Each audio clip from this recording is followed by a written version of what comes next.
Welcome to this week's edition of the Dakota Angler 2-Minute Fishing Report. Well, the cooler weather definitely helped improve our ice conditions around the area, but I hate to say it, but we may be living on borrowed time around the area. When looking at the weather forecast, it looks like plenty of warm air moving into the area this week and also continuing into next week. So I think we'll be able to ice fish this weekend without any problem, especially north of, let's say, Highway 14. You get into next weekend, and then it may be questionable. It just depends on how much that warm weather really eats away the ice, especially the accesses. You know, you get further north, like I said, this past weekend we had anywhere from 14 to 16 inches of ice. So it's going to take a bit, but again, I think the accesses are going to be the main issue in the coming weeks with the warmer weather. As far as this past week is concerned, as I said, the colder weather allowed the ice conditions to firm up and actually add a little bit of ice in some areas. But the number of people that were going out is not that many. There's a lot of out-of-staters, to say the least, but around here, a lot of people are starting to think about open water. The past week, the lakes up in the northeastern part of the state that produced walleyes included Walleye and Bitter. Those would be the two main ones that people were going to. Otherwise, Dry Lake by Clark, a few being caught at Indian Springs, Goose, Cottonwood, and then also North and South Rush, and then also Clear and Opens. Down the southeastern part of the state, those reports are a little bit more limited due to the deteriorating ice conditions south of Highway 14.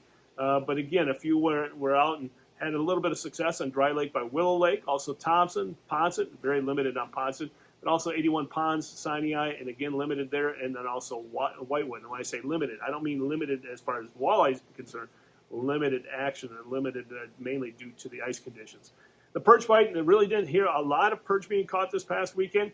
If anywhere, it would have been Big Stone and Walleye. Those would be the two main ones that people were heading to and having some success there. Otherwise, Bitter, Dry Lake by Clark, also Dry Lake by Willow Lake, and then Clear and Thompson. And then the main thing right now a lot of people are asking about is the Missouri River. And we'll talk about that in Todd's Tackle Tips. In this week's edition of Todd's Tackle Tips, I'm going to answer a question that I've been getting hit with a lot lately, and that is the Missouri River open?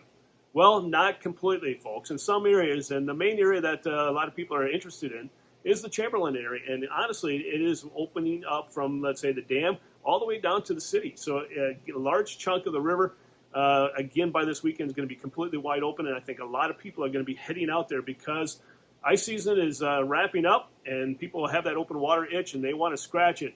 And I think with the warmer weather coming in, you're going to see a lot of people heading out there. And this time of year, really what you want to focus on is the jig. A lot of people will use leadhead jigs, even some tungsten jigs. But again, the live bait jigs are the way to go this time of year, tipped with a minnow. And some of the most popular live bait jigs is what we're going to talk about today. The Google Eyes from Acme. A very popular jig, to say the least. It has a rattle in, especially the Google Eye, and a lot of people have had quite a bit of success with these in years past, and I wouldn't expect this spring to be any different.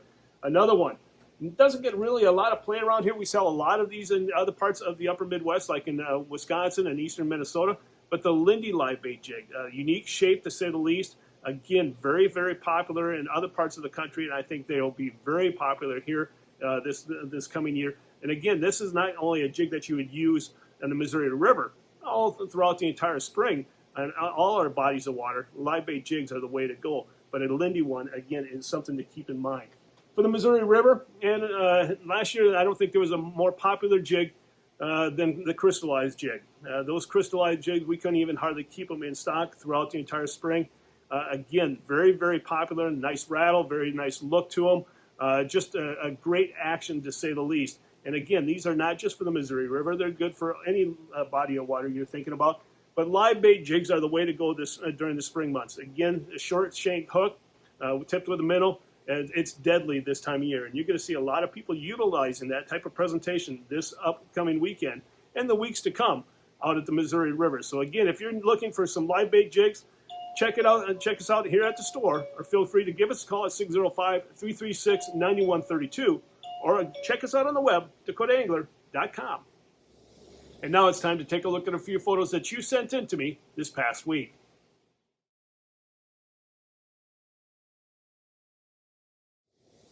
And remember, folks, if you'd like your photo included in next week's version of the fishing report, all you have to do is send it to me. Send it to Todd at DakotaAngler.com.